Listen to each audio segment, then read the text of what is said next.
I guess the prevailing attitude was go along to get along. No one wanted to take on this group. They feared repercussions, they feared reprisals. And so people would design some, cockamamie way of satisfying them.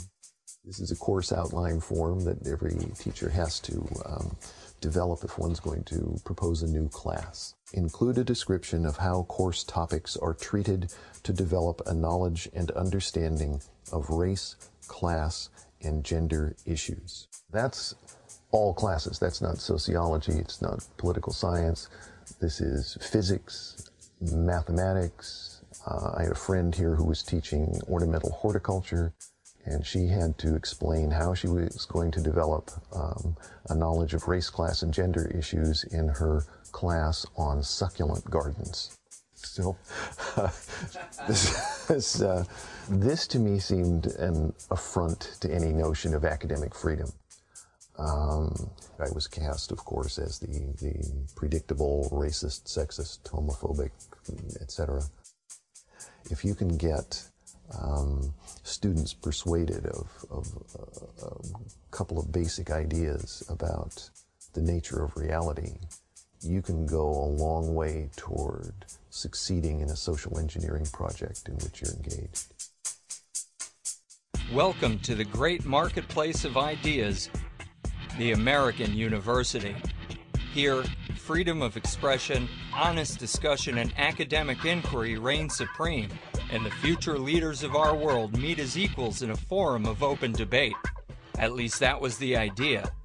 Problem is, the great marketplace of ideas has been reduced to just that, an idea. In reality, academia today is not a marketplace at all. It's a monopoly. But it wasn't always like this.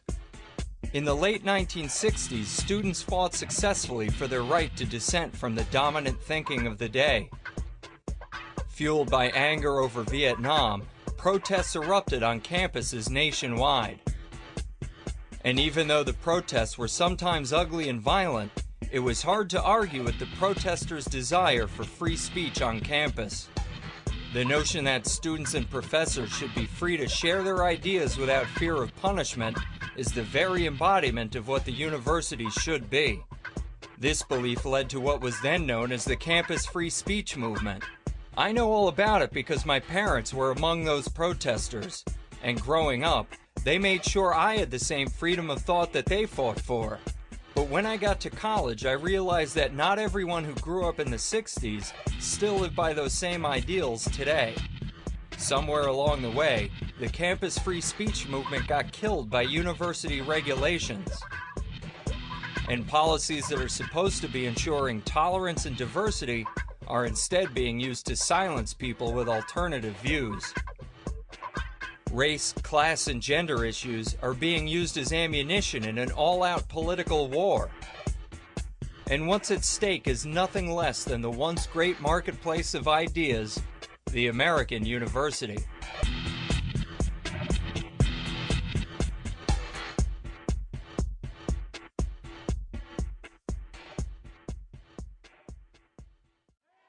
In the 1960s, protesters fought for their right to free speech.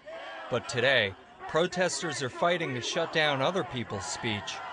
This happens frequently whenever someone disagrees with the dominant campus thinking on matters of racial politics. Just ask Ward Connerly. For years, Ward Connerly has opposed the racial preference system of affirmative action. As a member of the Board of Regents, he was instrumental in getting racial preferences banned within the University of California. More recently, he brought the fight to Michigan, but apparently, not everyone there thought he had a right to speak. Fears for his safety required a huge security detail, and throughout his speech, he was repeatedly shouted down.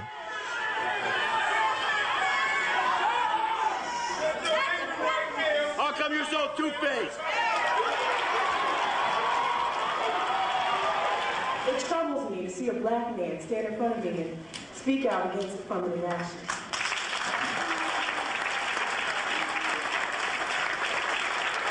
It bothers you that a black man would be against your point of view. If that isn't saying Yep, 50 years after the start of the civil rights movement, and some people on campus still believe that blacks don't have the right to think as individuals. If you question the traditional ways of doing things, then almost immediately you're characterized as an enemy of your group. You're seen as an inauthentic black. You're not really black.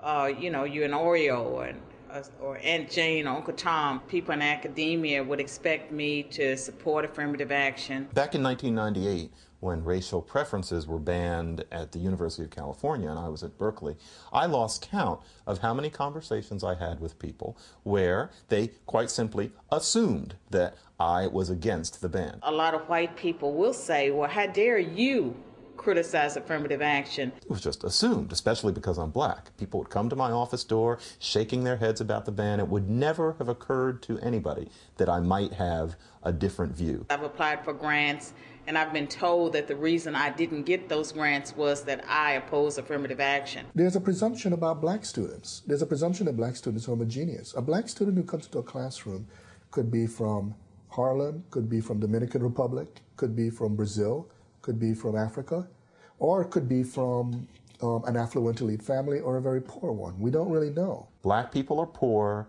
and that therefore you can't expect them to make top grades and scores. Well, that's extremely unreflective. All black people have not been poor for many decades now. They never were, but the idea that black and poor are essentially the same thing is far out of date. Lydia Broder is a former Michigan State student who comes from a mixed family. My youngest brother is adopted from Guatemala. I always wanted to save the whole third world. I want to adopt everybody. We stayed in the hotel. They brought Ben to us, kind of snuck him in, literally snuck him in. This mother had apparently had 13 babies and 6 died. She had this little child she wasn't able to feed. You never saw a more beautiful baby in your life. I brought him home. We put him in the sink for a bath. He splashed all the water out of the sink, and that's been his personality ever since. I declare I'm the king of the house. Do you remember almost burning down the motorhome? Yeah. Yeah. Did I ever ground you for that? No. You're grounded. Ain't that a surprise? Lydia doesn't think it's fair that her two brothers would be treated differently under affirmative action, so she sent a letter to the school paper. I never write to papers. I wrote a little letter to the editor for the next day's papers, like 200 words. It was itty-bitty. She wrote an editorial specifying her experiences as the sister of 2 brothers who are different colors. Why should they be treated differently by the schools? Michigan State University and all our other state universities and state government are going to choose between one of them because one of them has darker skin. And yet they are raised in the same home, with the same parents, in the same town, with the same advantages and disadvantages. You'd be hard-pressed to say that my youngest son, Benjamin, has some history of discrimination in the United States we have to make up for. They're going to say that somehow he has been disadvantaged and needs an artificial leg up. If anything, that's going to give my adopted brother some kind of false idea that he's oppressed somehow. No matter what he achieves,